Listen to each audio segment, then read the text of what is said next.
পৰৱৰ্তী ৰাজবলে আইন নীতি আইন বাতিল হোৱাৰ পিছত AYDF গঠন কৰিলে।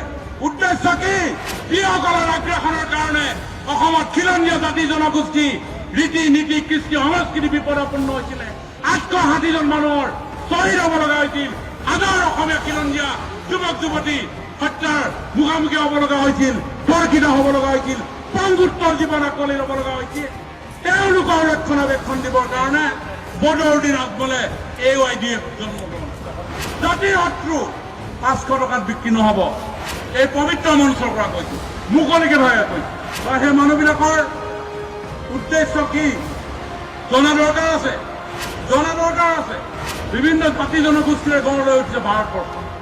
হিন্দু মুছলমান চবে হয়, আন্তৰিকতাৰে গ্ৰহণ কৰো। চৰকাৰৰ প্ৰতিখন আঁচনি তেনেধৰণেই হয়, কিন্তু এই দলটোৰ জন্ম কিয় হৈছিল সেই কথাও আমি ক'ব লাগিব। এই দল কিয় জন্ম হৈছিল এই স্বাধীনতা দিৱসৰ সময়তে অসমে আলোচনা কৰিব লাগিব। যদি মই আলোচনা নকৰো, আপুনি আলোচনা নকৰে, হয়তো নতুন প্ৰজন্মই পাহৰি যাব আৰু হয়তো বুকুত আঁকোৱালি ল'ব। আৰু যিদিনাখন বুকুত আঁকোৱালি ল'ব, এই যে শ্বহীদ তৰ্পণ কৰিলো আহি শ্বহীদ প্ৰণামো তোমাক, এই শ্বহীদসকলৰ প্ৰতি অপমান হ'ব।